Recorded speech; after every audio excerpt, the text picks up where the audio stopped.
Okay. Hopefully there was sound on the beginning of that video. If not,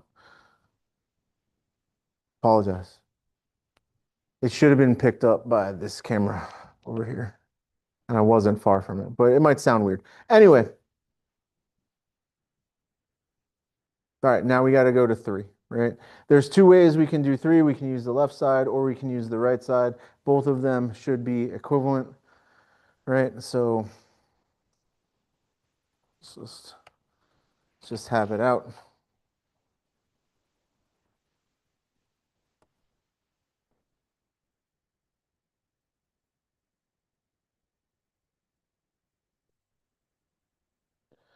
In this case, for for the purposes of what we are doing now, do we need to include the distributed load? Oh, well, cool. Well, that's good. Fantastic. Well, at least you'll get to see the first part of the problem.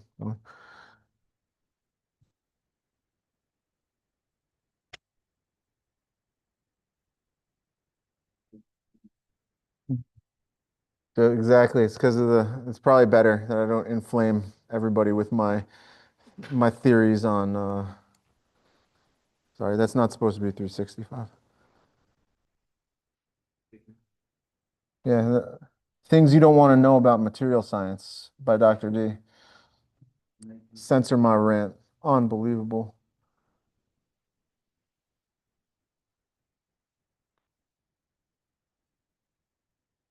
Okay. We've got those guys. And this is where we're going to draw three, right? And in this case, I was just asking you, do you need the distributed load in its entirety? No, you don't. Because we are out of the distributed load, not 480 inches, what are you doing? Because we are no longer inside of the distributed load, the entire distributed load effect is on the beam, right? And so we don't have to worry about any of that. We just draw it as is, and we'll get our dimensions on there now.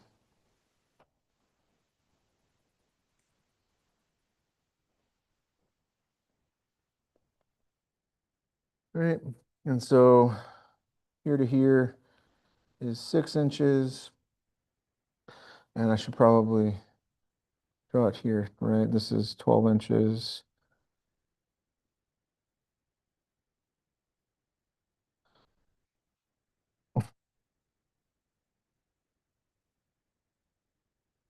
Here to here is also 12 inches right there.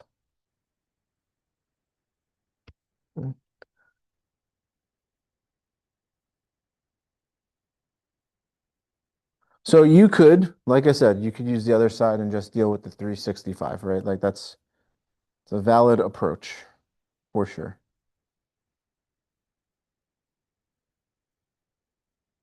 And I welcome you to do that as well, to check my work. It will check.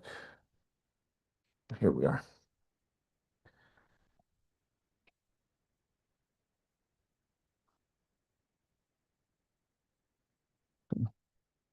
Now I'm paranoid about it. I have everything I need. Sure do. Sum of the forces y direction is equal to 0 is 515 minus 480 minus 400 minus V3.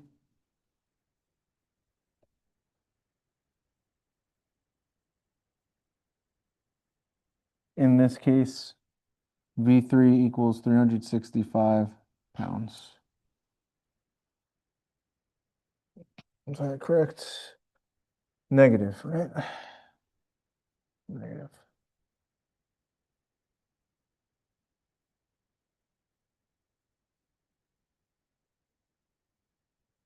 Negative 365.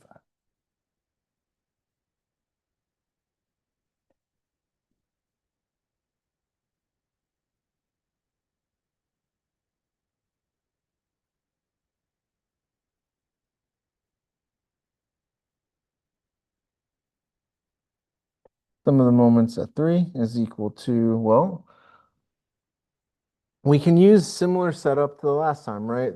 The last time that we took a moment, we know which ones are positive and negative for this side. So we keep the sign. We're just going to change the distances, right? So I've got negative 515 times 18 plus 480 times 12. But I have to keep in mind that there is this applied moment there too, right? And that's a negative moment. So I have to subtract my 1600 from there. Plus M3. So M3 is equal to, when I crunch all of those, should be 5,110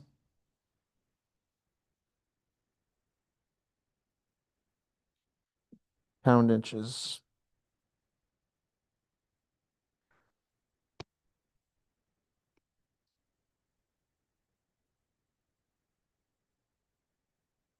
Okay, so we used the left-hand side for that, and that was great.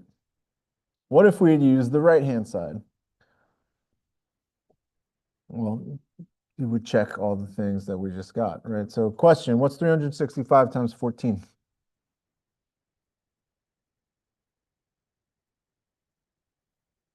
Hmm? Yep, it's there, right? It's the same as that moment that we just got. What's the shear on that side? Oh, it's 365, right? In the opposite direction. So magnitudes check, okay? So we have everything we need. We can draw it now, right? So let's go ahead and do that. I will keep these guys up at the top for reference.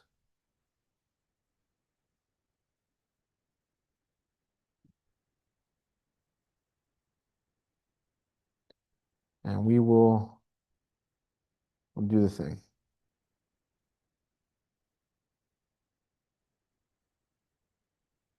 I don't like how that looks. I like this one better. We'll take this one. Well, I'm just going to redraw the whole thing. It's fine. I'll just redraw the whole thing. All right, so we're going to draw shear and bending moment diagram. First thing I want is a really good free body diagram at the top. Right. Next thing I'm going to do is before I draw my forces on there, I'm just going to make my end line for my graph. Okay, now let's get all of our forces in place.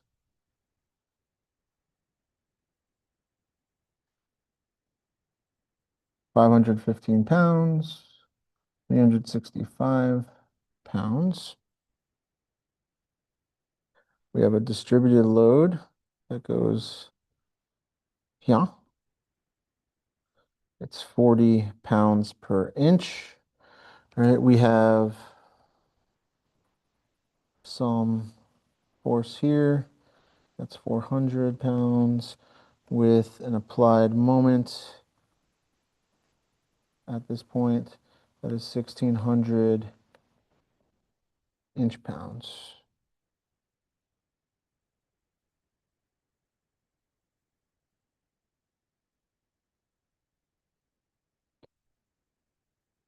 Everybody's tracking with me, all right? We're good. Makes sense. Maybe. Hopefully.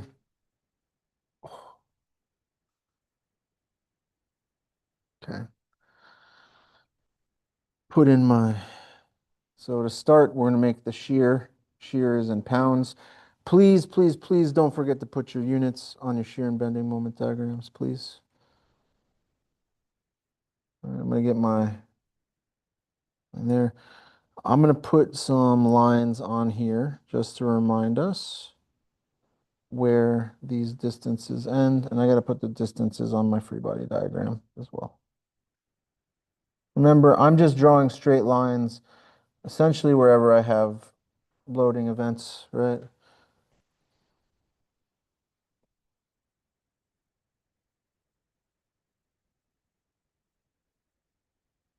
That's 12 inches.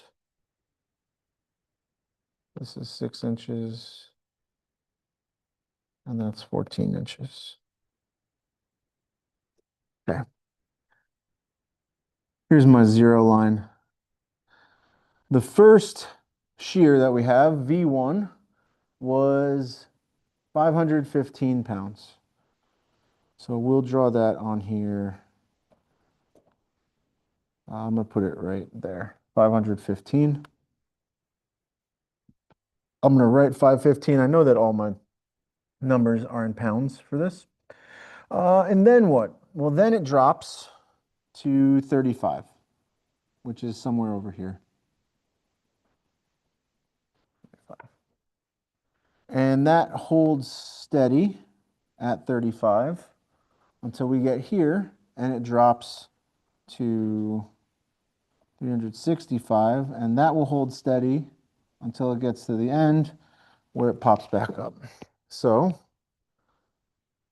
we found the equation between this point and this point, right? This, oh, that's a line.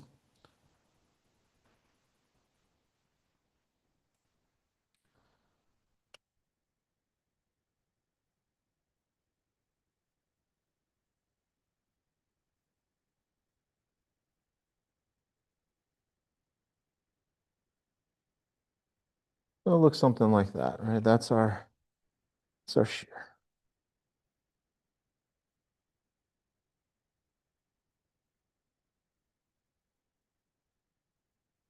Everybody's tracking on shear. We're good. Any questions on shear? How we drew it? Why we drew it the way that we drew it?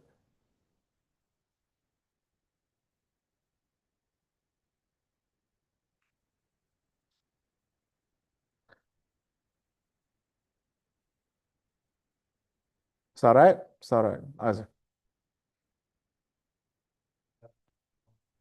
It's 35 pounds across because we ended our distributed loading at 35 pounds and there's no forces being applied between those 2 points. So shear will remain constant between any 2 loading conditions. If there's no load being applied, nothing happens to the shear. It stays constant until the next one, until the 400 pounds. And just from a purely mathematical sense of how this looks, it's discontinuous at the application of the force, right? Because it's a step at that point. So technically, it's both 35 and 365 pounds at the actual application of the force, okay? Technically, from a mathematical standpoint. But we don't really care about that. We care that the maximum shear in this is 515 pounds, right? And that's the loading condition that we would most likely care most about here. Also, you have a sustained 365 pounds across the last 14 inches of the beam. So that seems pretty important. Which is interesting also because we hung 400 pounds on this and we're only really getting 365 pounds after the point where we applied it, right? But the rest of it's being taken up by bending, right? It's causing bending. Speaking of bending, we're going to try to use yellow, which is probably not a great idea. No one's going to be able to see, but we're going to do it anyway. The first moment that we found over here was 0. So far, I mean, probably that's fine. Yeah, it looks good. Looks good. All right, then what? And then, all right, and then we get to 3,300, right? That's the next reading that we took on here. So I'm going to put that over here, 3,300. After that point, we popped up to 5,110. And then it turns out we're going to go back to 0. Well, how do you know we're going to go back to 0? Well, if I cut the beam at the very end, there's not going to be any moment because there's not going to be any distance from that force, right? So there we have it. That is why. Okay, let's do the easy parts that we know how to handle first. In between point loads, in between loadings, we know these are linear. So we'll just draw a line between those. This one becomes interesting. Now, the question that I always get about this is how accurate do I need to be when I draw non-straight lines on this? An excellent question to be sure. And it's a tough one. It's a tough one to answer. Um, Honestly, if you were ever going to do this for real in a job, you're going to do it in software and it's going to draw for you. You need to understand what it's supposed to look like because garbage in equals garbage out, right? Like if I put in bad data into my software, I could get bad stuff out and I need to be able to verify my results. Hand calculation isn't, because we live in a digital age now, the hand calculation is necessary for you to check, but it is not what we are typically going to be going into with, right? And so my thought process is it needs to be good enough to get the idea across. If it's supposed to look like a parabola, make it look like a parabola. Don't worry so much about the specifics. The thing that's tricky about this in particular, right? Well, it's not tricky, but I mean, if you really wanted to, right, we could find the max of what this parabola is supposed to be, right? Right, we would take the derivative of the thing, set it of the equation we have, set it equal to 0, and we would find that the maximum happens around, I think it's like 6.43 feet, or sorry, inches, something like that, somewhere in that range, if I remember correctly. Um, so I'm just gonna draw it freehand, kind of like that. Good enough, right? Now, there are certain questions in the textbook that will ask you what is the maximum shear, right? That is a question that sometimes people will ask, or maximum bending, rather. And if they ask you for the maximum bending, then you got to go back to that equation that we set up, right? Our, what, 40, negative 40x squared plus 515x, right? You take the derivative of that, set it equal to 0, find where the maximum happens, right? Notice that, well, we'll talk about that in a second. We'll talk about, so the relationship between these plots we'll talk about in a second, okay? But overall, that's kind of how we do it, okay? Makes sense? Tracking? Okay. Okay, okay. Questions, comments, concerns? Colin. Mm-hmm.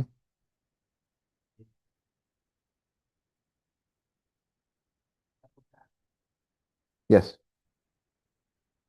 Right, so if you were to go in, the easiest way, so the mathematical way of finding the max, right, is to do the derivative, set it equals 0, because that's where you're going to find your inflection point, right? Is where the slope turns around. The practical way of doing this, since it is a very short distance, is to put the equation into Excel and make a table, and then just drag it down for values between 0 and 12. And then you will find the max. Now that's the easiest. Or, put that equation into your favorite graphing calculator and have it solve for the max, right? You can do that too. But in the event that you don't have technological tools, it's not super difficult to figure out where the max happens for this, right? Okay, cool. Any other questions?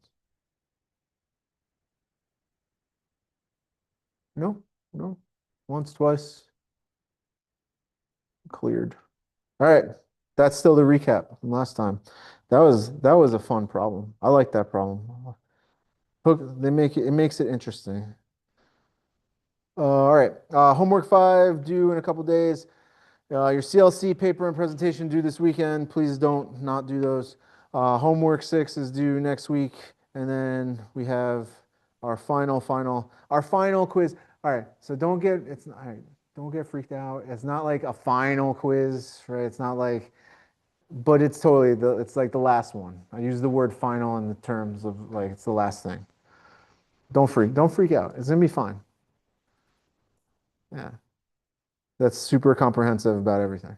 All right, anyway, here's my Dr. Deism for the day. It's one of my favorite quotes. Sin is the failure to bother to care. This is one of my favorite quotes. I'll have it written on the board in my office. Um, I think it's completely true, right?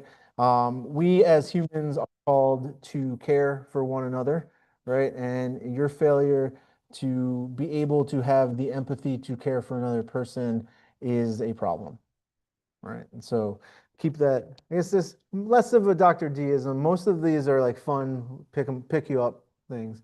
This one's a bit more serious, right? But anyway. Now, the thing that everybody's been waiting for, that you were all thinking about since yesterday, the relationship between load, shear, and bending moment. All right, so this is very math heavy, okay? But, all right, let's say we have this vaguely car-shaped distributed load. Um, I wonder what could be under the tarp.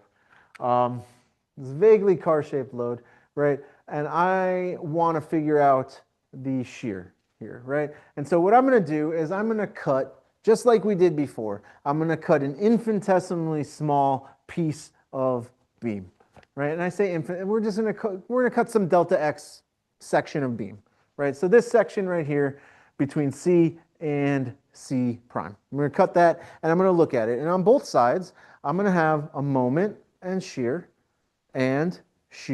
plus a little more shear, right? Because there's a distributed load acting on it, and a moment plus a little bit more moment, right? And that's all based on this delta x. And we'll say, you know, we've cut this small enough that that looks like it's rectangular to us. So we're gonna just optimize it and say that this has to be the area under here, and that's a rectangle, right? So it's W times delta x. And so this will be applied at delta x over 2. Right? And so we've done this before, right? And so it turns out that if I want to find out what W is, right, and so I'll write out my equations, V for some of the forces in the Y, right, V minus V plus delta V minus W times delta X is equal to 0, right? That's just I'm taking this free body diagram down here, right, and I'm applying my statics to it. Sum of the forces in the Y is equal to 0. And then if I take the derivative of the shear, right, because I want to see how is this changing with respect to x, which by definition is the limit as delta x approaches 0 of delta v over delta x, I get negative w. What the heck does that mean, Dr. Day? Okay, this is what it means. It means that the derivative of the shear is equal to your loading, the negative of your loading. So if you know what the shear is, and you take the derivative, say you found out that, I don't know, let's say that we had a distributed load that was rectangular at about 40 pounds per inch. I don't know where we would come up with that number from, but let's say that that's what we had. And let's say that that was, the equation for our shear was 515 minus 40 times x, and I took the derivative of that. That would mean that I would get negative 40 inch pounds or negative 40 pounds every time I moved along the beam. That's crazy. That's crazy. Well, that's what it's saying. Okay. So essentially, the relationship between shear and load is that load is the derivative of shear, which would also indicate to you that the integral of load should be equal to the shear, right? Because it should be able to go backwards, which is what this says. So if I am between 2 points, let's say D and C, and I want to know what the change or the delta V is in my shear, VD minus VC is equal to negative integral between C and D of the function WX, right? So it's just the negative area under the curve. This is not it's not earth-shattering, right? I think this is very easy for us to see, right? From the last problem, we started with 0, or we started with 515 shear, right? And then as our distributed load was applied, right, it got smaller and smaller as we went, right? All right. So we can always do that, right? And all right, so so how does this work for point loads? What if it's not a distributed load? That's a great question. What is the area under a point load between 2 points? Is 0. So that's why we have constant loading, right? The change, remember, this is defining the change in the shear between 2 points. So if I have point loads, the area under the curve between those points is 0. Therefore, there is no change, which is why mathematically it is constant across the whole thing. I know. It's great when the math works out. Let's talk about moment. All right.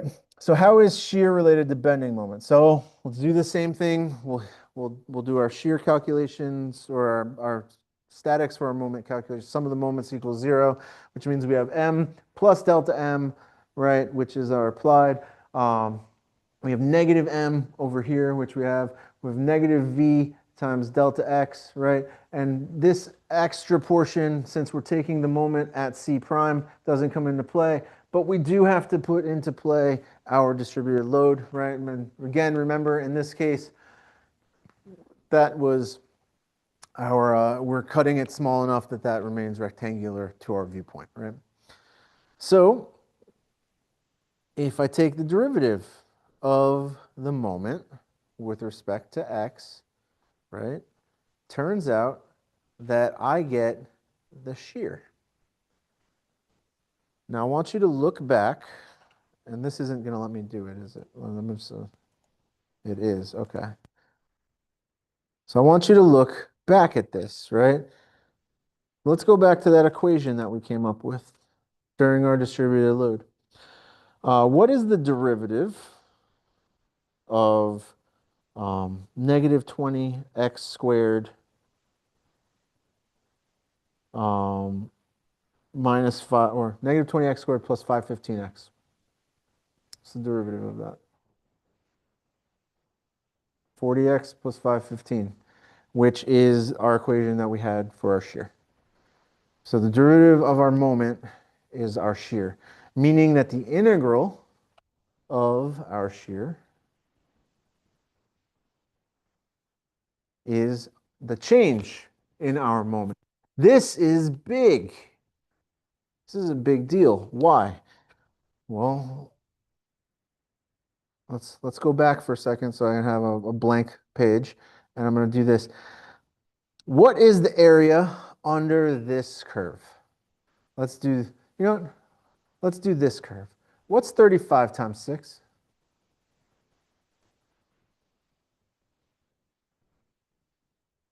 110. What's 330? 3,300 plus 210 plus 1,600? It's 5,110, right? But you got to remember this part comes into play. That was bad. We'll use this one, right? So this one is tough because you got the compound one, right?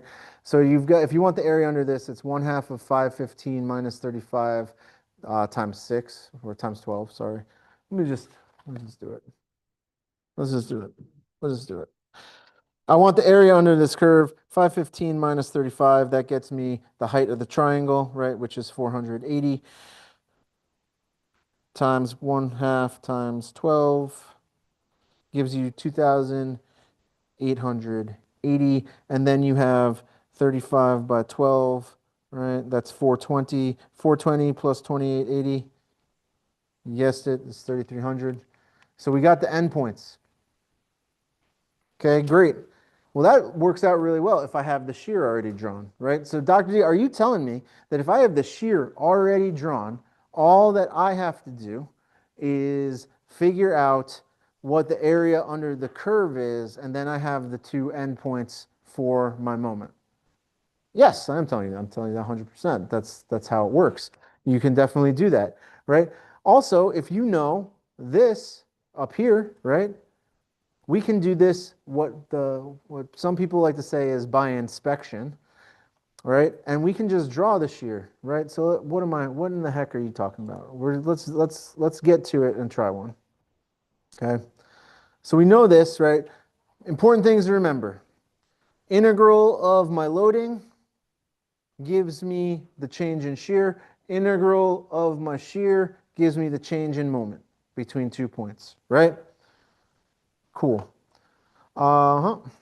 So let's walk through this, right? So if I have my reactions and supports here, right, on this beam, because it's symmetrically loaded, I can say that RA is equal to RB, which is just 1/2 of the distributed load, okay? So therefore, if I wanted to draw the shear here, okay, well, what happens? Let's walk through this.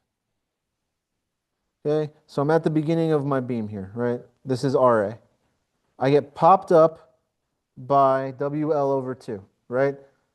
I get popped up by WL over 2, and then this declines at a linear pace until we get to the end of the distributed load where we get bumped up by WL over 2 from the other reaction, okay? If we're drawing this, we start at 0 for our moment. This is going to be parabolic. We understand that because that is a rectangular distributed load, and we just showed why that's the case when we did the equation. So we have a parabola, right?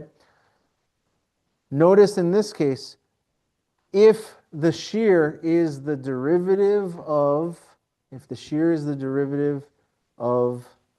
our moment, anytime you cross the 0 line, you need to have a max or a min, right? So visually, we should know where our maxes and our mins are just by looking at the thing, at the diagram, technical term. Right? And here's the moment curve. Like we went through this when we did the last problem. How do we calculate these expressions, right? If you cut anywhere in there, right, some distance x, you can define what these relationships are for any distributed load. Okay, so let's just go ahead and we're going to try this one. Okay, and we're going to do this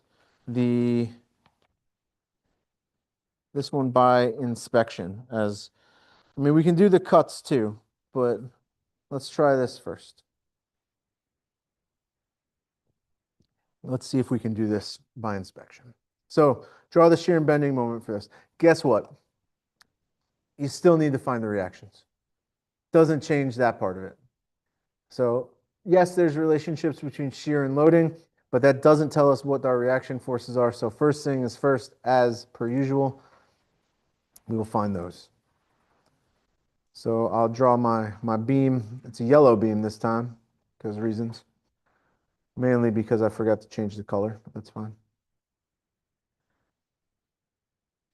So if I want the reaction forces, right, I've got at A, I've got a pin. It's going to be AY and AX. At B, which is all the way like over here. I got this DY. I think we're calling that D. We're calling that D or B. It's hard to tell. Hard to tell from my handwriting. It's D. Good. I got it right. Okay. What else do we have? Well, we have a couple of other applied loadings that we need to put on here.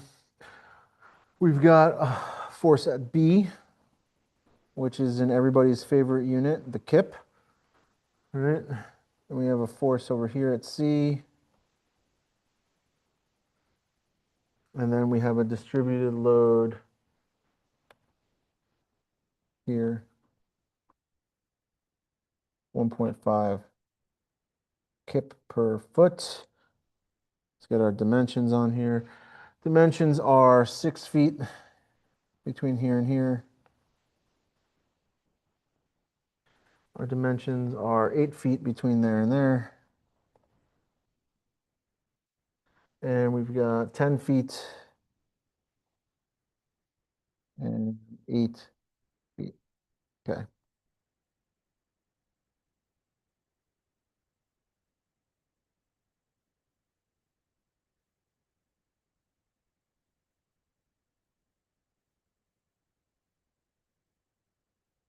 Shear in kips, right?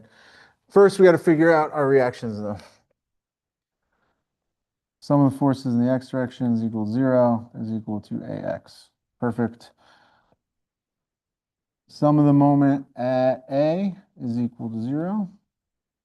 You notice that I'm going to start with the sum of the moment here because I just want to solve. I don't want to have to write the sum of the forces of the y equation more than one time. Okay, so if I do this, I've got negative 20 by 6. I've got negative 12 by 4.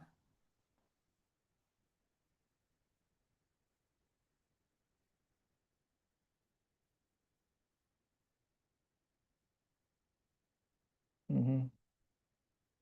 14, thank you.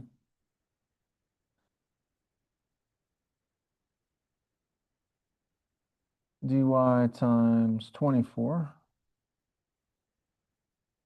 minus 12 times 28.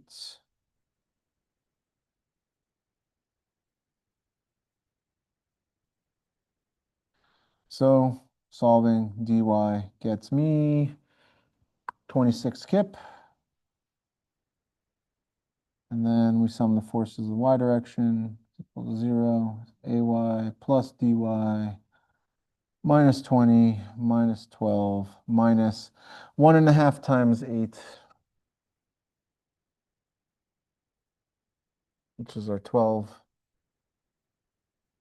Ay is equal to 18. Right, so just as a way to remind myself, I will take my free body diagram. I'll get rid of my 0, get rid of those guys.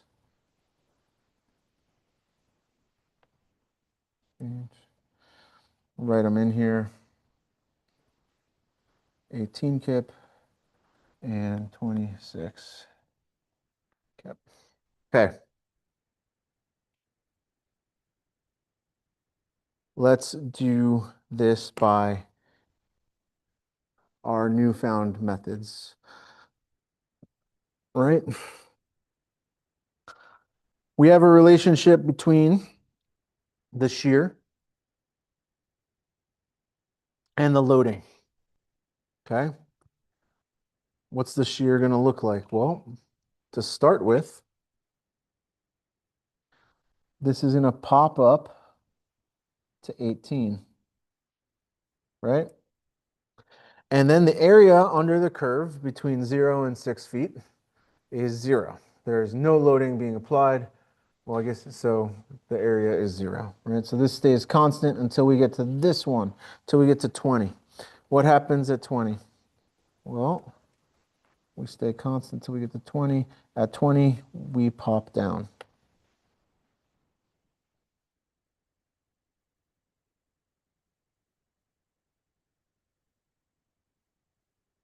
Right? Where do we pop down till? Well, 20 and 18, that should be negative 2, right? 18 minus 20, negative 2.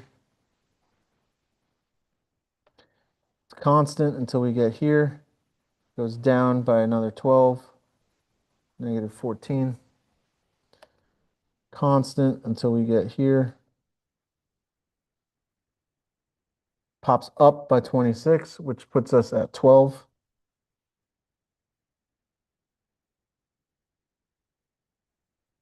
From here, we know that this is going to be a linear relationship where we are going to lose 1.5 kips every 8 feet, which we found out is 12.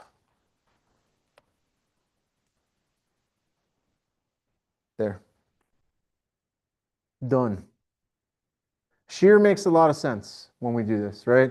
You basically look at it, it goes up by 18, it comes down by 20, it comes down by 12, comes up by 26, and then it linearly retracts, right, until the distributed load runs its course, right?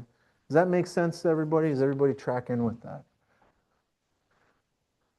That was much quicker than us doing the cuts, right? You can do the cuts, and that's fine. And it will always work, right? But if you're looking to save some time, this should save you some time, right? Now, the one with the hook, the one with the hook, that's a bit, there's a lot of setup there, right? You still have to consolidate the loading, right? You have to do all that. You got to move the force from the hook back up to the beam. You got to do all that stuff. But once it's set up, you should be able to figure out what that kind of looks like there.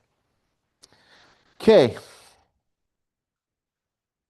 Now, this is something that I like to do in here.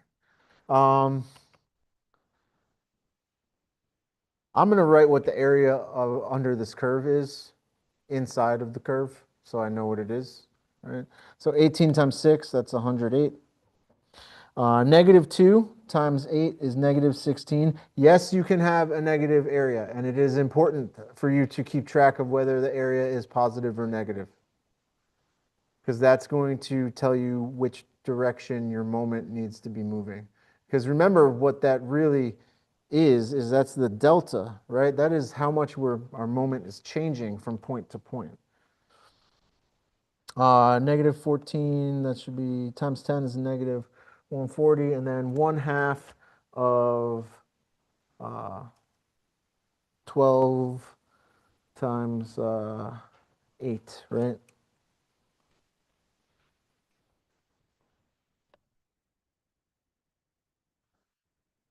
But wait, Dr. D, it said something about integrals, and you didn't do any integrals. It did say something about integrals. That is correct. But guess what an integral is? No, it's not dark magic. It is the area under the curve. That's what it is.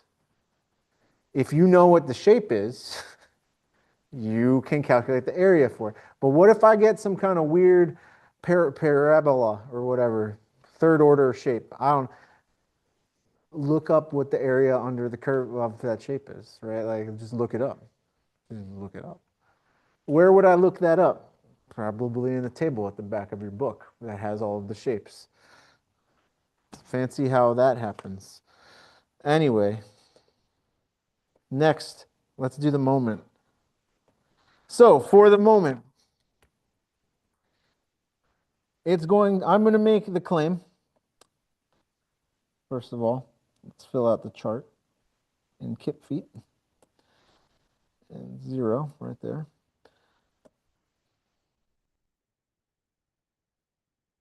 There you go.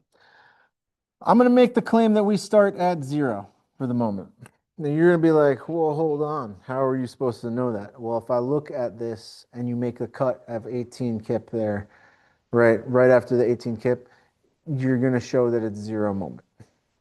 Right. Like you can prove it to yourself. That's fine. Okay. So the area under the curve is the delta M.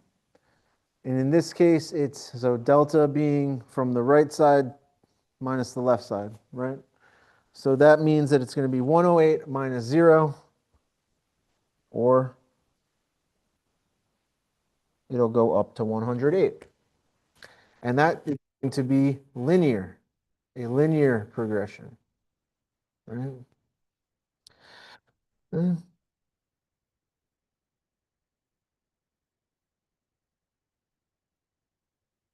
Okay. Now we have a negative area, negative 16 to be precise. That's important because now we have a decreasing moment. It's negative. It's a negative area. Negative area on the curve, so that's 108 minus 16. 108 minus 16 gets us to 92. That's also a linear progression.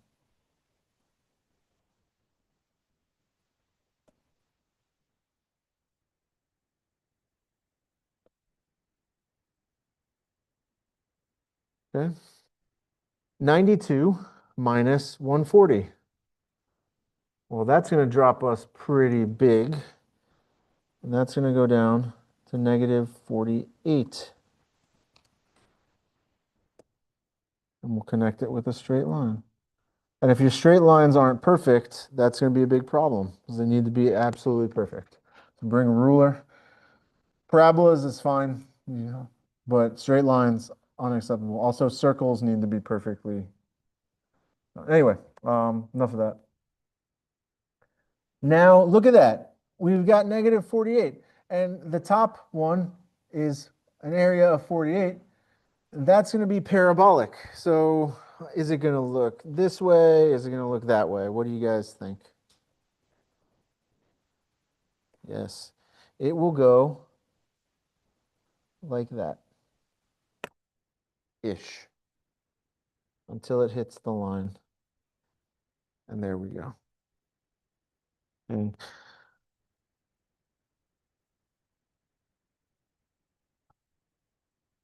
fiend.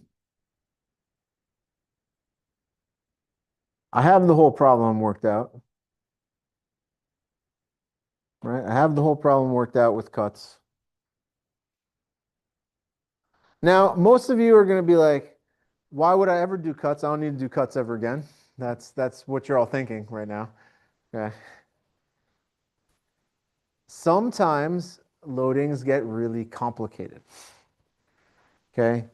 Sometimes doing a cut makes sense, right? The beam with the hook makes sense to do a cut. Okay. If you have a weird distributed load that you don't quite know what the shape is, right? It might make sense for you to do some cuts in there just to double check it, okay? The downside to doing it this way on a quiz is that there's no work for me to check, okay? I'm just throwing that. You can, if you, and again, remember Dr. D's rule is if I ask for a problem to be done a specific way, it needs to be done that way. If you're given, if I just say find the shear and bending moment diagram, go for it, right? But you have to remember that I can only grade things that are on the paper, okay? Not trying to be threatening or menacing. It's not my intention. I'm just trying to bring it up to you guys. So how do we get confident enough that all of these things, that we're doing these things, is just practice of doing the problems, right? I would argue, if it were me, if I were you, I would probably try to do this as much as possible, right? Why? Because it's way faster and easier, I think. But if your brain doesn't work that way, that's cool. You can always, like, this is 1, 2, 3. This is with 4 cuts, you basically get the whole thing, right? So it's 4 free body diagrams that you'd have to go through. So, right, and the nice thing is, right, here, well, so here's the thing. Let's just say it this way.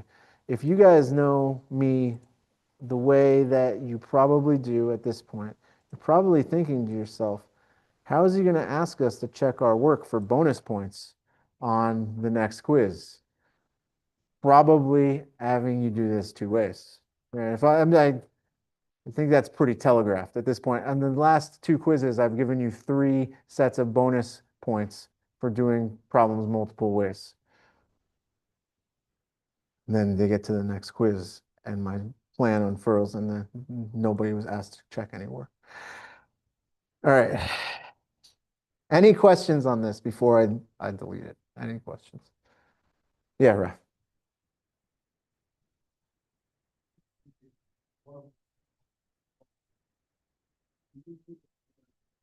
No. The first one that you do is the first attempt, and the second one is the bonus. Yes. That should trigger you to go back and reevaluate one of your solutions, right? Like in the real world, let's contextualize this as a real world issue. You do a problem 2 different ways to check your work. You notice that they don't match. So you just say, okay, boss, here you go. I did my work. And you walk out. No, you don't do that if you want to keep that job. Right? realistically, what happens is you end up in your weekly team meeting and you say to your boss, "Hey, I did this problem. I'm still working on it.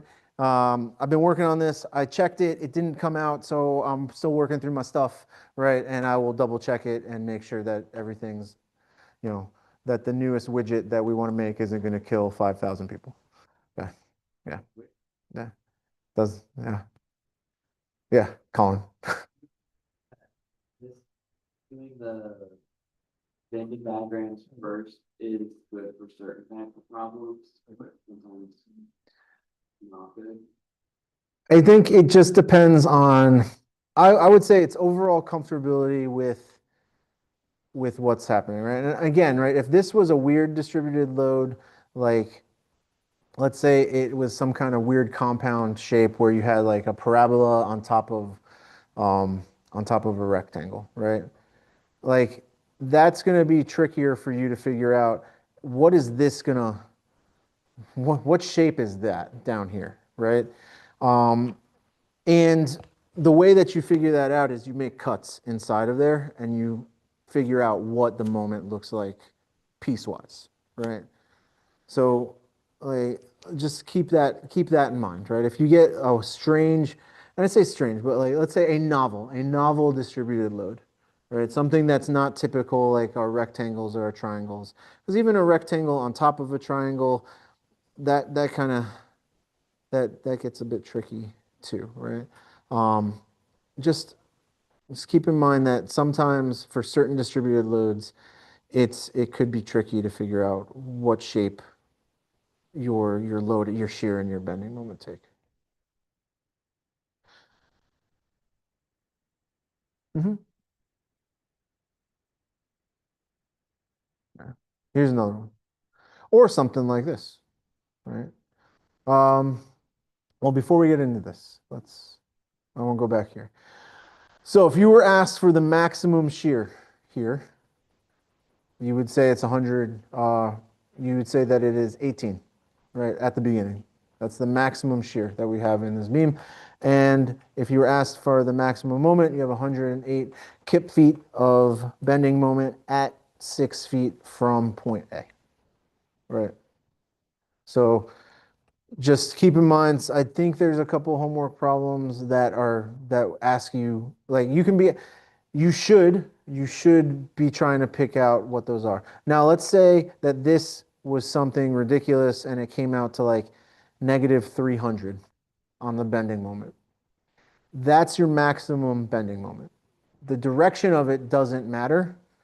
It's the magnitude that matters. So it's absolute value when we are talking about maximums. Okay. All right. Let's do, where are we at? Okay. Let's do this one. Maybe.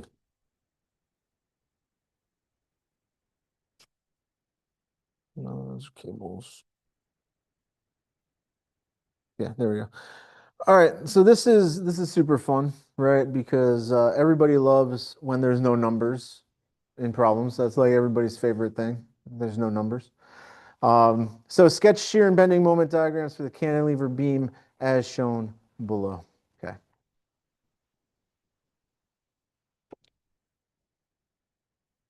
Okay. So we look at this.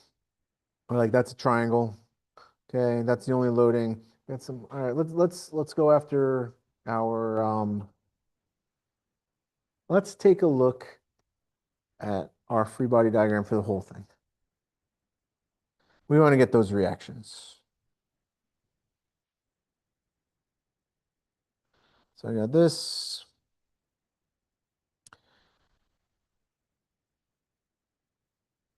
I've got some distributed load that looks like a triangle. And I was specifically told that this has WO height with no units because these are. We also know that this is a fixed connection. So it has all three types of reactions. And we know that this is the distance A, and the entire beam is the distance L.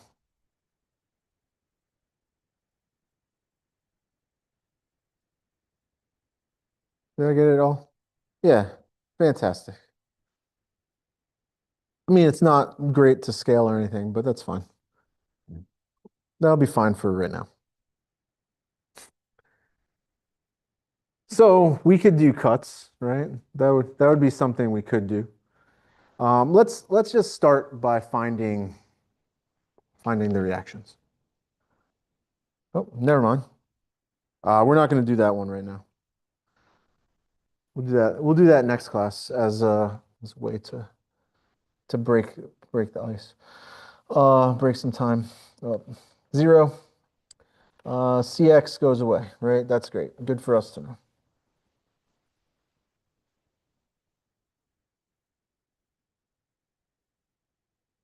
We got CY minus 1/2 W naught times A.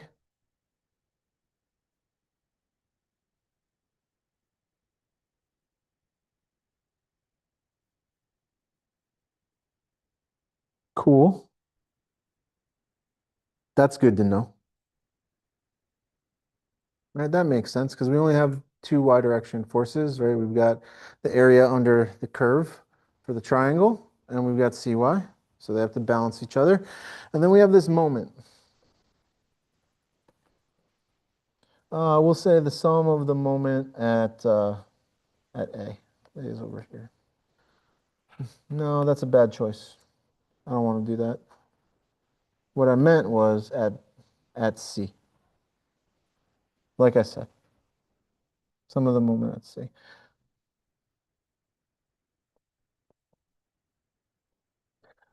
So that moment is positive, that moment M, right? And then we're going to have a positive moment as applied by 1/2 W naught A. Uh, let's, how do I want to do this? L minus A over 2, right?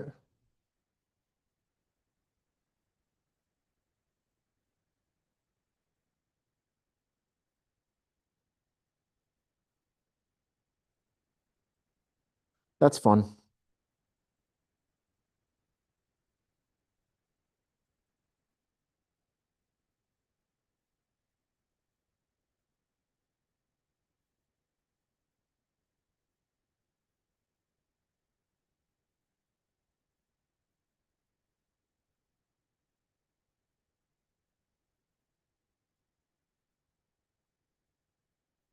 Yep. Hmm.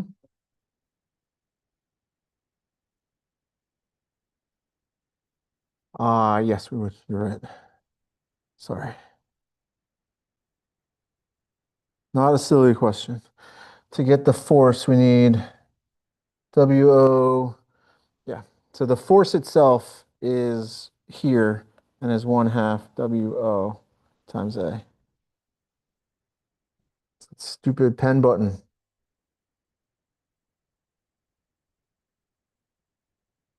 Right.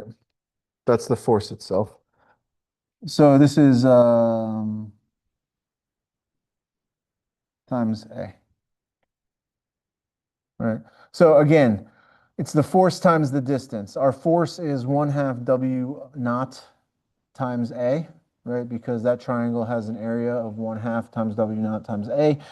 And then the distance it is away is L minus A over 2.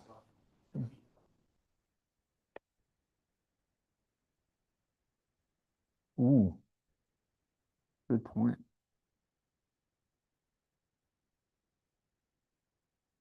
A over 3. Wait for it. I gotta stop hitting the button on the pen. Well, I wish I could. There.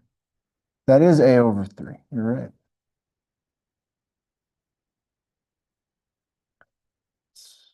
So this moment is equal to negative 1/2 W naught A squared over 3.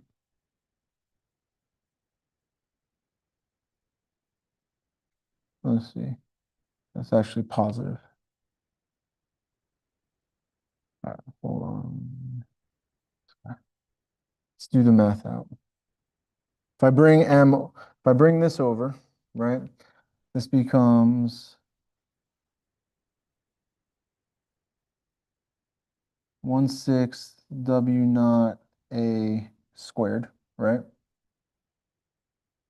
Because the negative sign comes through, minus 1/2 W naught L. My pen disappeared. A.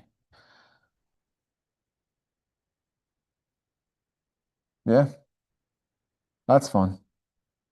That looks cool. It's parabolic though, right? Parabolic, which that's great for us. Super, super great. Okay. V in units and M also in units, 0. Yeah.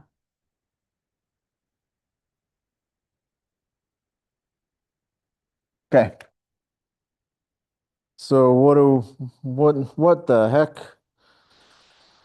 Okay, shear. What do we got? We got this triangular distributed load. Triangular distributed load is really just a ramp.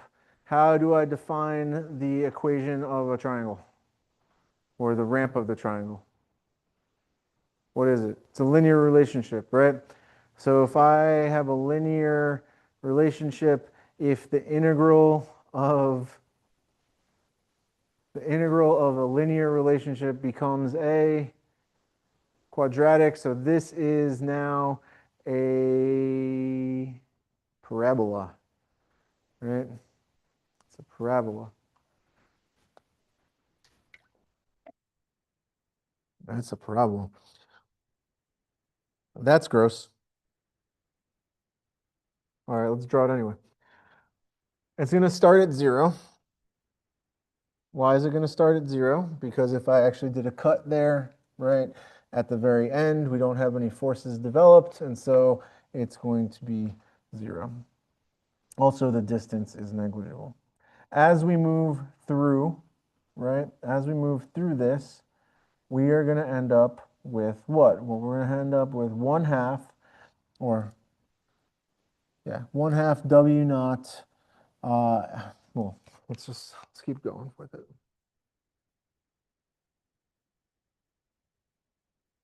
Let me draw my lines here, just for fun. All right. So we have a parabola. Is the parabola going to be upward facing or downward facing? It's another way to ask it. Downward. Where do we end up? Let's ask that question. Where do I end up right here? What's the total force that is happening at the end of that distributed load?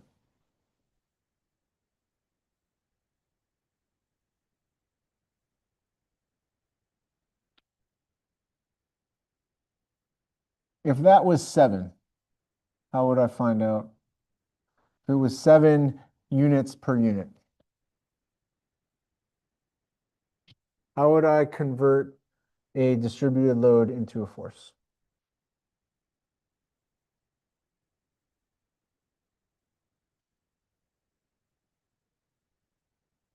Hmm? Yeah. So it's not 7 though. It's 1/2 W naught times A, right? That's the force. That's this guy right here. So we know that this comes down to 1/2 W naught times A, which is good news for us because there's no loading between here and here. And that pops back up by Cy, which is 1/2 W naught times A.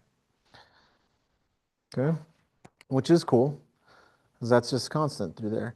The shape of this is going to look something like that, esque, kind of like that ish. Okay. So what is the area? Let's do the easy one first. The area under this part of the curve.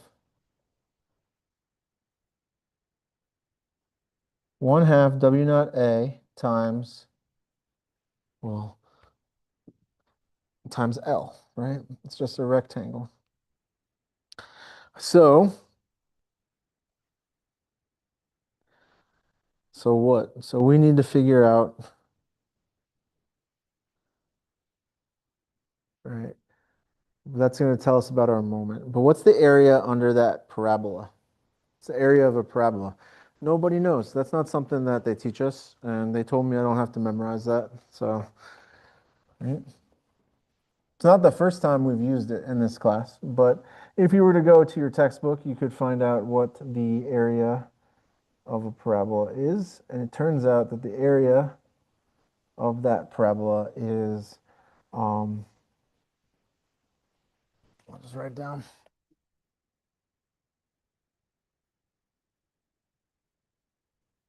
You could do that too, right? You take the integral, or you could take, no, because that's the moment as applied over here, right?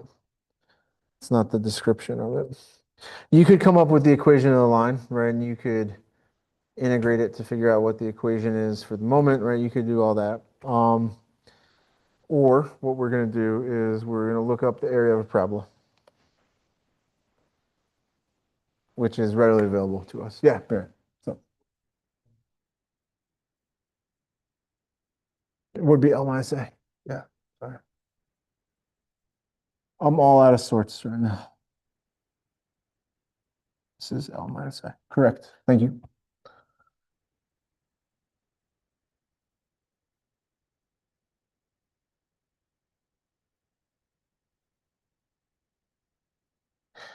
All right, this is where this gets gross, which is a technical term. Um, okay. And you're like, what do you mean it just gets gross? Right?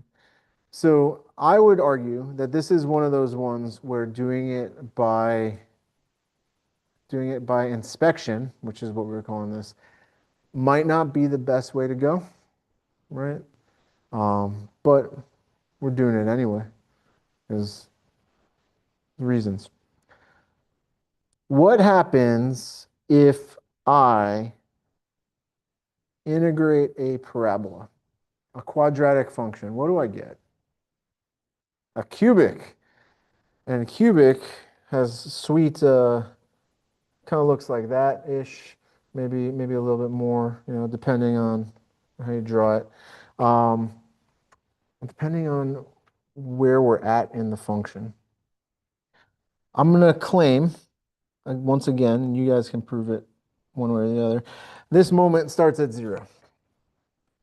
I think it's clear, again, based on this loading construction, that there would be no moment at the end here, right? Which leads us to ask the question, there has been no moment at the end ever. Is there ever a moment at the end, or does it always go to 0? And the answer is, it depends. As all engineering questions are answered. All right, so what do we know about this? We know that at this point, this is going to come down. We know why, because that is a negative area above it. And the negative area under the curve gives us the difference. And if we go from 0 to here, we will get negative 1/3 W naught A squared. Super fun. Okay? Well, okay. All right, all right. Then what? All right. Then what indeed? Then what indeed? Now we know that we have negative 1/2 W naught A L minus A, right? That's the area under the curve. And so The difference between MC and MB, right? So this is B. Remember, this is point B and this is point C. The difference between B and C. All right, so let's just MC minus MB has to equal the starting or MC, right? And at MC, we know we have a moment of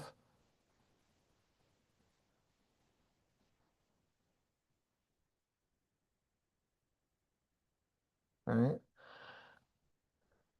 minus negative 1/3 W naught A squared. Gross. Gross. Still gross.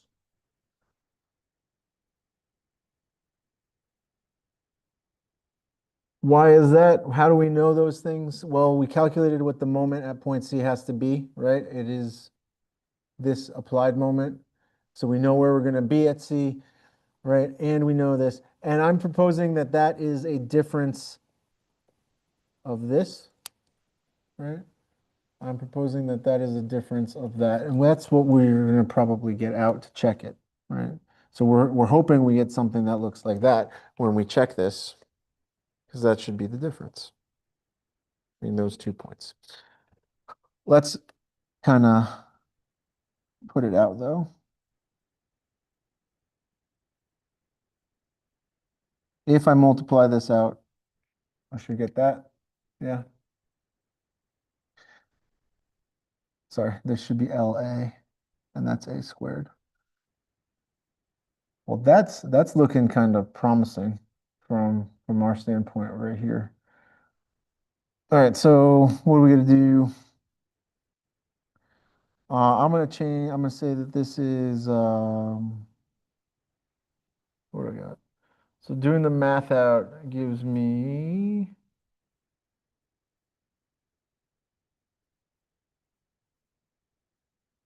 just gonna punch it. So again, this is gonna be much more negative at this point, right? How do I know that? Because it's a negative area under the curve. It's also going to be linear between these 2 points, and this is going to be kind of like that. How do I know that that's like that? It's going to be a cubic, so it's going to have either a look like this or a look like that. It's going to look like this because it's negative under the curve. So it's going to have a decreasing of that slope, this part. Okay.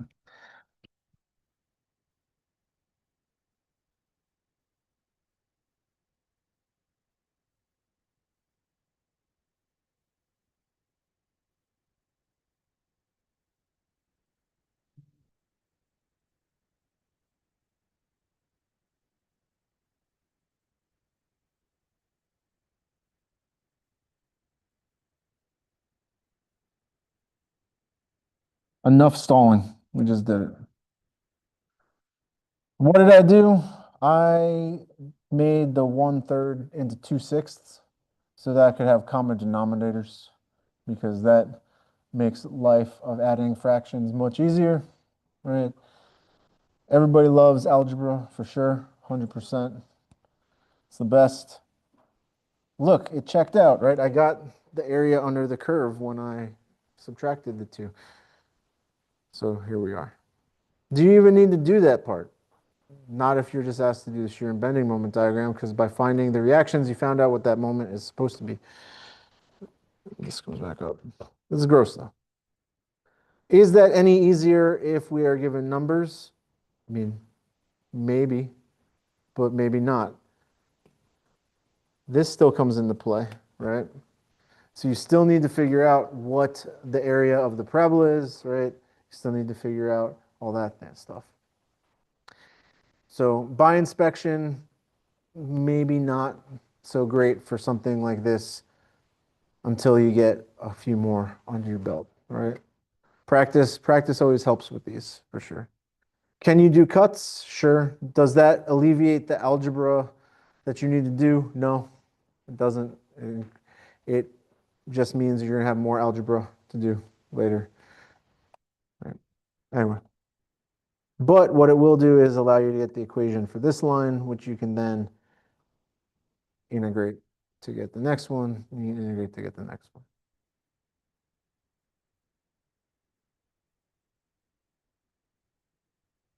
Okay. Questions? Questions? No? All right. That one's more conceptual, granted, and it's not, yeah. This one is super fun. We'll do that later, like Friday, Thursday, whenever next class is, sometime by the end of this week, we'll go through this one. But you're probably looking at this. I'm hoping that you guys are looking at this and saying, that looks kind of like we would have to do the same thing that we did with the hooks, and you would have to do the same thing. Okay. Let's talk about cables. Cables are fun. There's lots of uses for cables, right?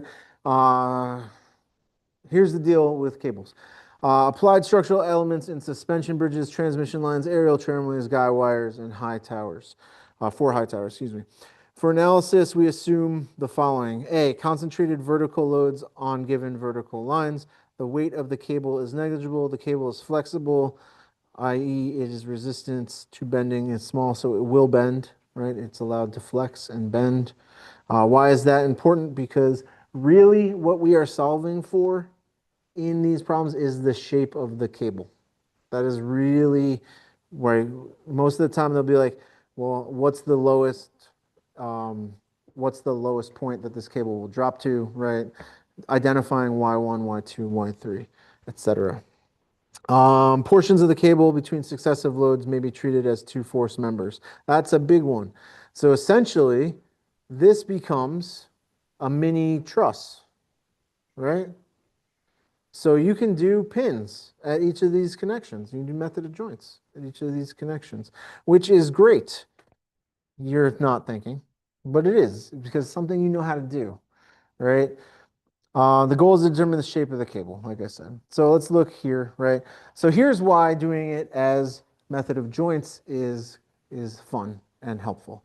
Because notice here, we are pinned on both sides, which means if we were to do this particular problem to find the reactions, we have, unfortunately, 4 unknowns and 3 equations, which doesn't match up, which makes it statically indeterminate. However, if you break it into sections, you now have the ability to solve it. Okay, so consider the entire cable as a free body diagram. You're probably going to have to run around and do some things, right? If you sum the moment, so if we take it at that first section from A to D, right, you'll notice that we have these forces, right? And we can solve, we can use our standard 3 equations, 3 unknowns to solve for things. Great. Yep. Okay. All right. What about if we have distributed loads? That happens sometimes in cables. Great. It hangs in the shape of the curve. Internal force is a tension force directed along the tangent to the curve. Okay. Consider a free body diagram for the portion of our cable. You'll see that. And then you can use a triangle to figure out what your forces are, right? Where W is not the weight. Don't be confused by that, please. This is W, meaning it's the concentrated load for the distributed load, whatever the shape happens to be. I know. Look, it breaks down to a triangle, right? You've got the X component here, and that's if you cut it at the minimum, right? Because at the minimum, you should have all your force directed along the cable, right? And so where we want to cut these is we want to do a section like this, and then we can just make a triangle out of the forces that we have.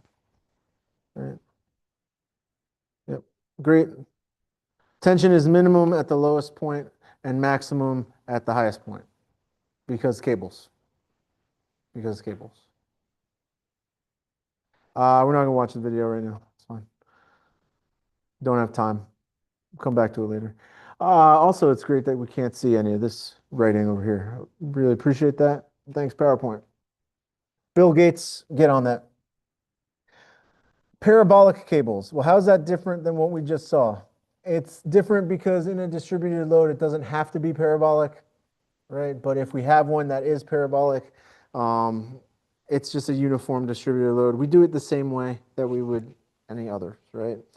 Um, catenary cables. This is what happens when a cable hangs under its own weight.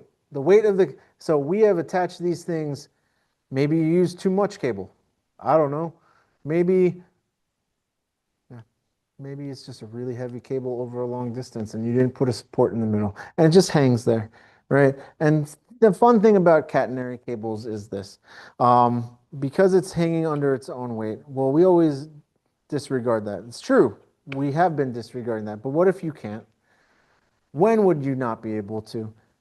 When you're a civil engineer, that's when you're not able to ignore catenary cables. If you are putting up high voltage power lines, you can't ignore catenary cables, right? Power lines are cables that go over long distances and they are not meant to carry any load other than their own weight. And if they can't carry their own weight, then that's a problem, right? So how do we define the shape of that? We use these equations. Now, what you will notice in a second is that this gets super gross because it uses hyperbolic sine and hyperbolic cosine. I'm here to tell you that I'm really not going to ask you any questions about catenary cables, right? That's not, they're so, they're so few and far between at this point that we're just not going to. But don't get scared by hyperbolic sine and cosine, okay?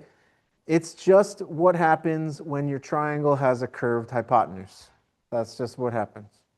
You have to use hyperbolic, okay? Just think of it that way. It's just trig where your triangle, and this is super oversimplified, and I'm sure people in the math department would love this. But if your triangle looks like that and has a bend in it, then you need to use hyperbolic sine and cosine. Otherwise, use regular sine and cosine, okay? Local college professor doesn't infuriates math community. Yep. All right. So here's a better derivation of it. We're not going to go through the whole thing, right? But there's this distance c, which we consider to be an effective distance. It looks like it's going to the ground. It doesn't. It goes to wherever it goes to. It's often drawn to the ground, but it won't come out to be the ground. It is somewhere in the earth. It is like when we talk about beams and there's an effective length in a beam, there's an effective length in a column. Sometimes there's parts of it like that we need to put deeper into the earth than what we are talking about. Anyway, it's going to confuse everybody, but like I said, use I want you to see this here, right? It's if I want the y direction of this, right, it's c times the hyperbolic cosine of x over c, okay, where c is this effective length down here. Great. Let's just do a cable problem. That's really all I wanted to do. That's it. Cable problem. This is the most basic of the cable problems. Notice it is pinned at A and pinned at E, and we have some forces that are pulling down at B, C, and D, and we are asked to find A, the elevation of point B and D. Again, we're looking for the shape, right? So in cable problems like this, like these types of cable problems, we are looking for the shape, right? We want to know how much is this hanging, right? We are not we understand that we're going to know the forces that are hanging on our cable, right? We have designed the cable to hold some force. We know what that is. We want to know how much it deflects our cable. That's what we want to know. And the second one is what is the maximum slope and the maximum tension of the cable. And we'll talk about what those mean in a second. So we could start by drawing a free body diagram of the entire system. And we will. That's what we're going to do. Maybe. All right, so if I'm going to draw a free body diagram for this entire guy, here I've got point A, point B, point C. I don't want that to be even with that. We're going to put it here. Point C is just below point A. Point D is somewhere up here, and then point E, right? And this is a cable, so it just connects it like that. Forces wise, we have AY, AX, and then we've got a bunch of applied forces, right? We've got 6 kip, we've got 12 kip, and we've got 4 kip. And on the other side by E, we've got EY and EX, and then we've got all of our distances, right? We've got all of our, a bunch of our X direction distances. I'm going to draw a center line at A. We're going to measure everything from A, right? We'll call this Y1. We know that this distance here is 5 feet. It was given to us in the problem. And remember, we were being asked to find Y1 and Y2, and we have all of our X direction distances. This is 20 feet. That is 10 feet. This one is 15 feet.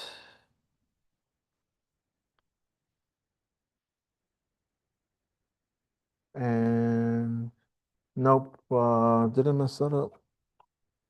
Hold up. No, they're 15 feet and 15. That's what I thought. 15 feet and then 15 feet to the end. And then 20 feet from A up to E. Can we do anything with this? Sure. I'm going to just go ahead and sum the moment at E to start with. Why? Because the way that I'm going to do this and the way that we need to attack these problems is we need to use one of the reactions to find an expression for the other reaction, set of reactions in terms of each other.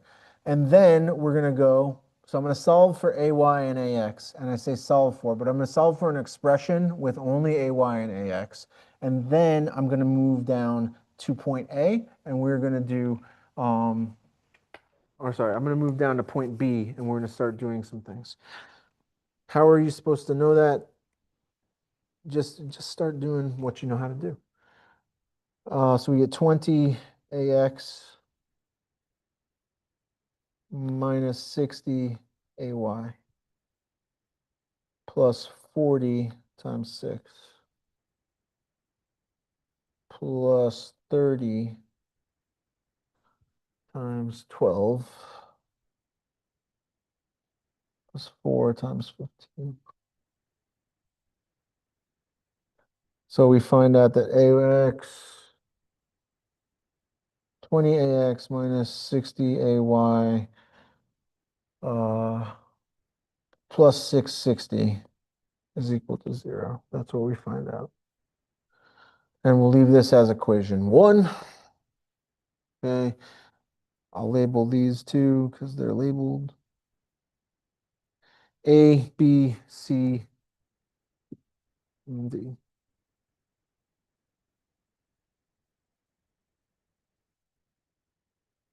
Okay, so now what do we do?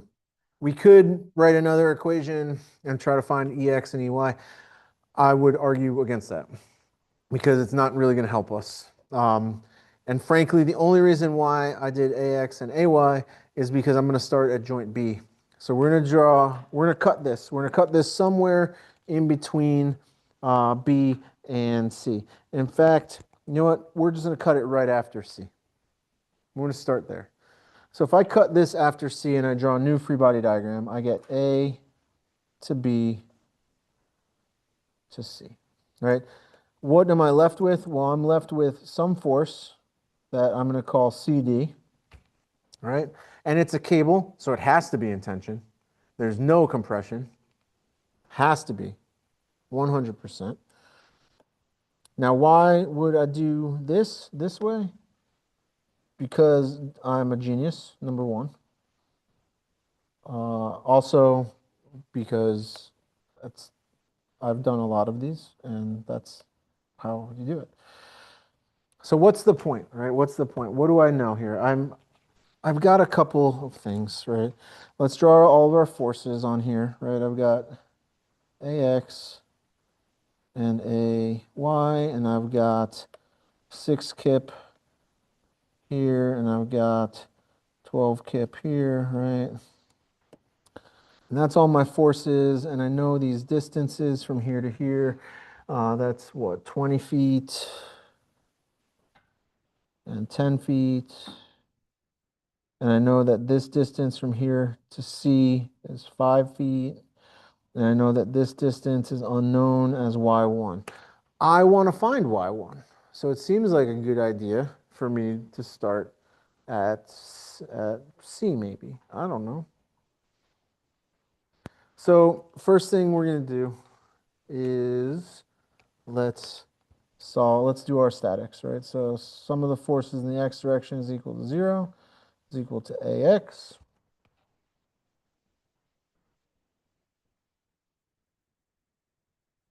Well, this is kind of problematic and gross, right? Well, not problematic. It's just gross. It's gross. I got to do a lot of trig for this. It's like a 15-25 triangle. I mean, I could, right, because this one, that's a 15 foot, and this is 25, or that's 20 plus the 5, right? 20 plus the 5, 25 total. So I got to do a little bit of trig here. Um, 15 squared plus 25 squared, square root. Yeah, it comes out to a whopping 5 root 34, which is great. So that triangle, just so we know, is a 5 root 34, 15, 25. That's gross. Yeah. Hmm? Right. But yeah, that's true. Ooh, and we don't even know that. Oh man, we're gonna rethink this. You know what I'm gonna do instead? Tried and true. I was just gonna sum the moments and see. Right? Because I don't know CD. That's fine. Let's sum the moment at C. If I sum the moment at C, I get negative 5 times AX minus 30 times AY plus 10 times 6. And that's it. That's all I get there. But that's great because now I have an equation, two equations with AX and AY in them. So let's solve these simultaneously. One, and I'm going to do the lazy thing right now. And I'm just going to say I solved 1 and 2. Now, I don't suggest you do that, but you should definitely solve them. And you can check my work as well. Right. So that's interesting. So we get this. I want you to notice something here that is what I consider to be very interesting. Our AX has to be pointed to the left. And I would say that we should probably have known that when we started. Why? Well, when you look at this, cables have to be in tension. So if they have to be in tension, AX has to be in tension. Right. So, but why did you choose it that way then? Because I choose everything positive until it tells me that it's not. But from a checking my answer standpoint, it makes physical sense that that number would be negative because that cable has to be in tension. Okay. So now what do we do? Well, we want y1. So we can do a couple of things, right? We can solve for CD, but I don't think that solving for CD particularly helps us in this endeavor, right? Right, meow, as the kids say. And what we were specifically asked to find was y1 and y2, right? I need those y distances. Okay, cool. So if I cut this at B instead, I remove that length from B to C, right? I should be able to find y1. So let's go ahead and take a look at that. Okay, so I'm gonna take this free body diagram that I already had, and I'm gonna adjust mine to look like that.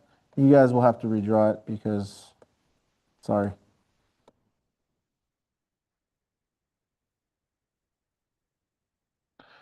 Now, we weren't asked to find BC, and unfortunately for BC, that means that means I don't care about it. Wah, wah. And you're like, that's so mean. So it's how it is. I'm a busy guy. I can't be finding all these forces all the time. Just it's how it is, guys. It's how it is. I don't mean to be rude, but well, the nice thing about that is if I want y1, what equation is a sum of the forces going to get me y1? No. Well, sum of the moments is. Specifically, if I sum the moment at B, then I don't have to worry about BC at all. And I will get, you know what, let's draw this correctly now, since we know, since we have knowledge that we didn't before. We had 18 kip and 5 kip. All right, that 18 kip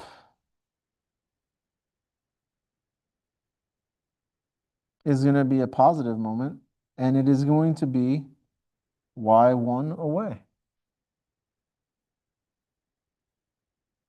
And the 5 kip is going to be a negative moment, and that's 20 feet away.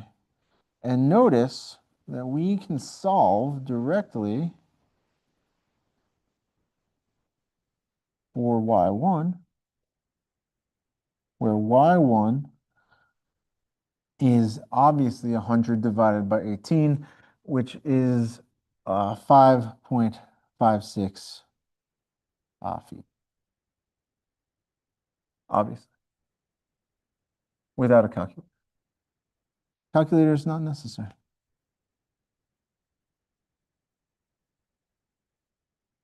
So we know that that has dropped by 5.56 feet below A.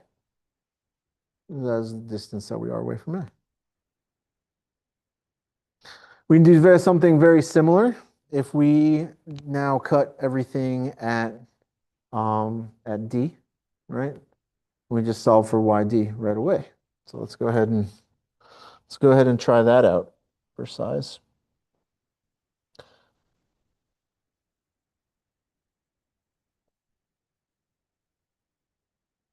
Oh, I need some room for that. I'm going to leave Y1, the Y1 result up here. Cables demystified today, for sure.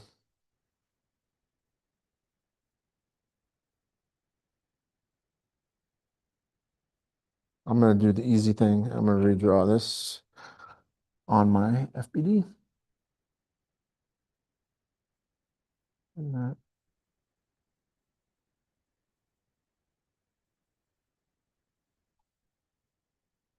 looks something like that,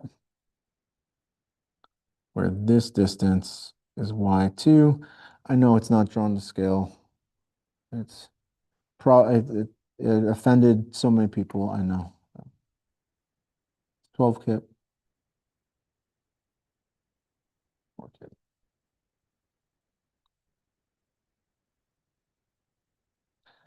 If we draw it like this, right, there's a couple more forces that we need to take into account, right, with some distances. But overall, we're just going to sum the moment at D, right? And I should probably draw the force from D to E. And we could solve for the force too, right? But we don't really need to right now. Sum the moment from D. What do we get? We get y2 times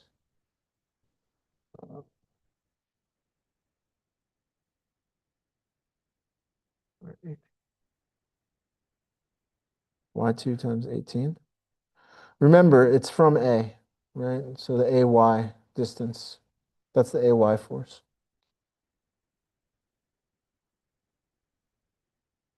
Minus 45 by 5, plus 25 by 6, plus 5 by 12. That should be all of them. And if we solve this, we'll get 5.83 feet. So based on the way that this is drawn, D is um, a lot closer to C than I think we would have originally guessed from the picture, right? The next part that it asks us to find is the slope, the max slope and the max tension. Okay. The max slope is a fancy way of saying what is the biggest angle that we have here. Where is the biggest angle that we have, right?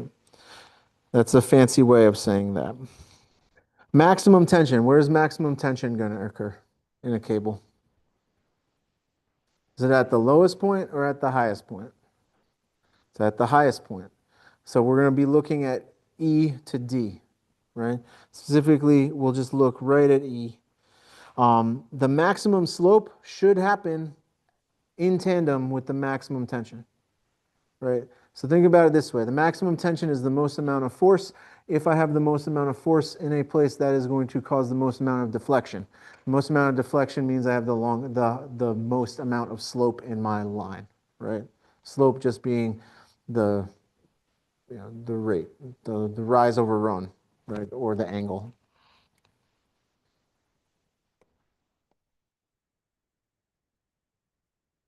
So let's draw this. And we do this at point E.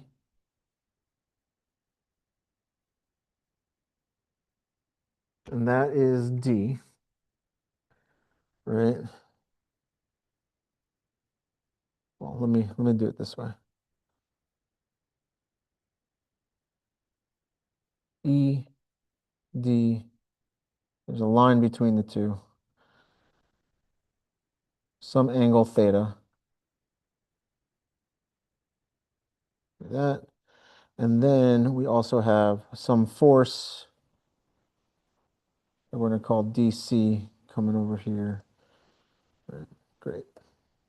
All right, let's do a little bit of math here. All right, so what do we know? We know that this distance from here to here we just found as 5.83 feet. Yes. So that means that 5.83 minus 20, or 14.17, is the distance, the vertical distance between D and E, right? Does everybody see where that came from? We good? So the total distance, E to D down to A, right? We know this was Y2. We know this was 20 feet. 20 feet minus Y2 gets us this distance, right? That is super sloppy drawn, 100%. I would get it if you guys said that doesn't make any sense to me. It looks like you just scribbled on the page.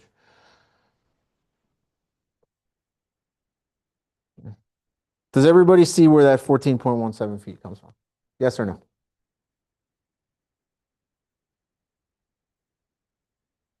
Okay. Great. We also know what the X distance is, right? Because that's 15 feet. That hasn't changed. We're good there. So 15 feet here.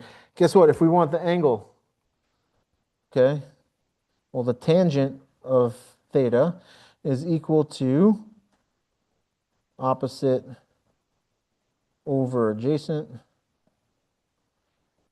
So theta is the tan inverse of 14.17 over 15. So theta is equal to 43.37 degrees.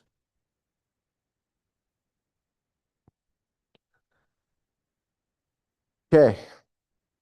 I want the maximum tension, right? I want the maximum tension based on what you see here. What's the maximum tension going to be? Is it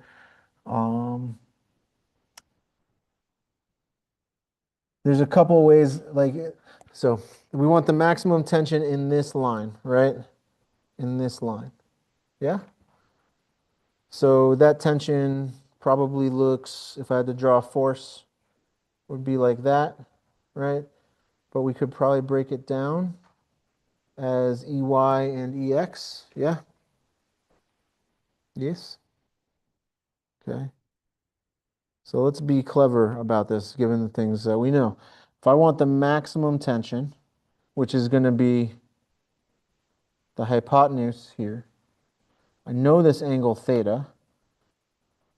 Let's say cosine of theta is equal to EX, right? So T max times the cosine of theta gives me the X component of my reaction.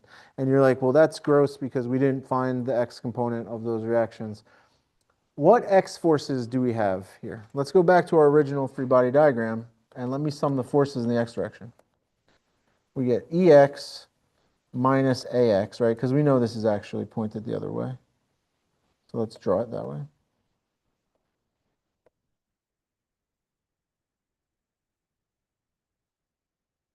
So what do we find? EX is equal to AX.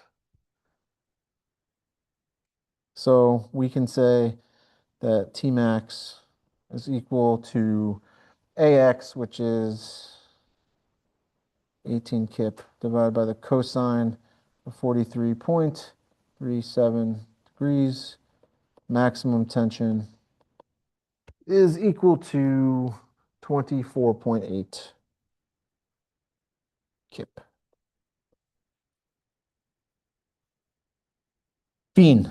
We did all the things. We do not have to find all of the forces, right? You did not have to do method of joints at each one of these things and find all of the forces. We don't care what those forces are in this case. Okay? How are we supposed to know that that's what we were looking for? They told us we want the maximum. Maximum tension always happens at the highest point. Fact. The slope part, that's weird. How am I supposed to know that they want an angle? Debatable, right? If you've never dealt with that, right? Like, that's like me asking you a question about road grade and not explaining to you that that's just the angle that the road is sitting at, right? Like, you can call it the slope of the road, you can call it's interchangeable, okay? The point is, we were asked to find relevant information about the shape of this curve, right? And what the maximum tension is. And those are things that are important when we are designing cable systems. We want to know where is our maximum tension, and we want to know what shape is this going to take. At the end of the day, if you need to know if your maximum tension is too much, say you have a suspension bridge and you're over tension, that's really bad, right? You could snap a cable, and once one cable snaps on a suspension bridge, they pretty much all snap. You've thrown the entire equilibrium of the system out of whack, right? So yeah, be advice for these types of problems, for cable problems. Start with your free body diagram. Try to find a relationship for one of the reactions in terms of the other. The reason we went after A instead of E here is because everything was measured from A, right? That allowed us to then find the forces at A and allowed us to find those distances, because if we cut it and we take the moment about the place where the distance is, we minimize the number of forces that we need to include. Okay. Questions? I know it's a lot. I know It's not going to stop being a lot, right? Next class, we will talk about friction. Everybody loves friction. It's the coolest. Um, but you said we could neglect friction for now until next class. Friction won't neglect you. You can be sure of that.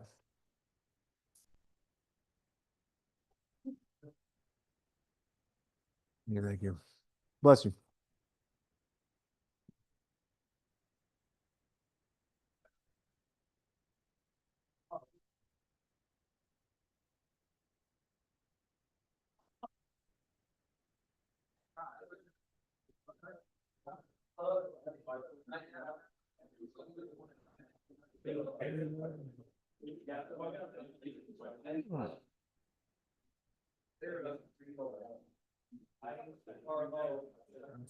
After.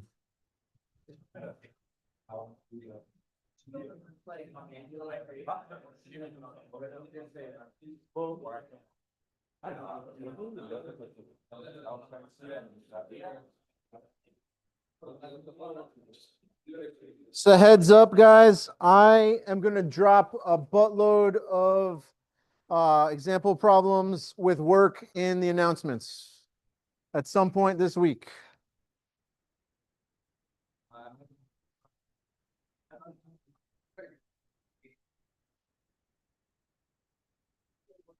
Mañana también lo puedo empezar.